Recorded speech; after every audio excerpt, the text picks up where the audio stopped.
After signing from Scunthorpe United for a reported £50,000 in the January of 2022, it's safe to say that Ryan Loft didn't get off to a flying start at Bristol Rovers. Of course, who could forget that goal at Port Vale?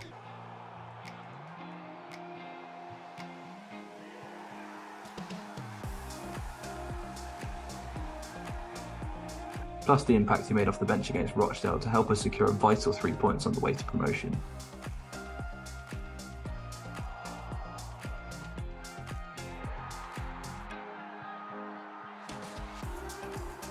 It wouldn't have been surprising to see Loft largely left out this season.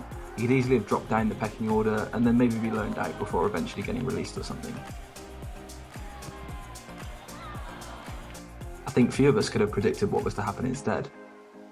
This is the rise of Ryan Loft. In the season prior, despite winning promotion, Loft was seen as an average signing. His impact was limited, although he did have a hand in 1 or 2 goals. For the 20 plus games he was available, he barely got a look in.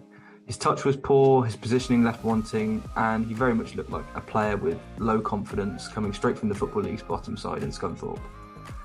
Over the summer though, he's clearly bulked up, he's worked hard in pre-season and he's improved his technical game. I don't think he was massively in Barton's starting 11 plans, having started on the bench in 5 of the first 6 league games this season, but a goal-scoring streak in September saw him force his way into the team sheet. Initially, it looked like Barton played Loft on the left-hand side of a front 3, which worked well with Marquis as the central striker and Loft and Collins playing off him. Loft scored 2 goals in 2 games at the far post in this system, and it seemed to pay off. Generally though, I think in this period Rovers really struggled to gasp winless in September in the league. I think the main problem was the focal point of this formation. Last season Aaron Collins played as a false 9, with Elliot Anderson and Harry Anderson playing off him. League One, it seems like we've chosen to lean into Marquis's experience at this level a little bit more. But as a target man, it just doesn't seem to work for the Rovers number 9. I think it's clear he's best as a poacher rather than being used for link-up play. As it happens, with Marquis's recent injury, Loft's been given a new role which is more central, with either Coburn alongside him and Collins in the hole, or Collins and Evans wide of him. This is where Rovers have really picked up points, and Loft's physical traits have shone through. Ryan Loft's always had an immense work rate. His technical skill set isn't at the same level of a Collins or an Evans, so for me he has to work twice as hard just to stay in the team. His goal at Plymouth here in the Papa John's Trophy just sums up that work rate. I think this is the type of occasional goal I was expecting from him. I was not expecting to see this from Ryan Loft this season.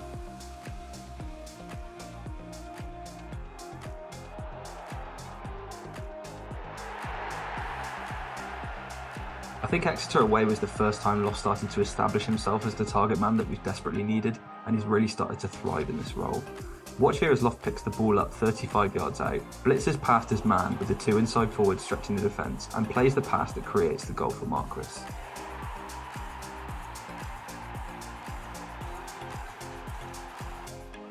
For added impact, he then goes up and gets the equaliser in injury time with a great leap and a well-placed header.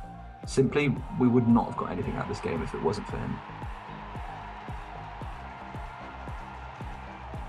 Next week at MK Dons, it was a dogged game. There were few chances, but Loft makes himself a threat. He stands on the defender's toes, puts his body in the way, and wins us a penalty. He's just so much more of a threat and a menace to defend against, and that doesn't just create chances for him, but it makes so much space and opportunity for others as well. Against Cheltenham, I thought he did exactly the same. You can see it a lot better from this angle than the broadcast, that when the ball comes in, Loft is making a front post run and Evans a far post run. It goes over his head in this instance, but Evans is there to tap it in, and the anticipation for both of them to get there was great. Not a defender was near either of them, and it could have easily have dropped to Lofty there.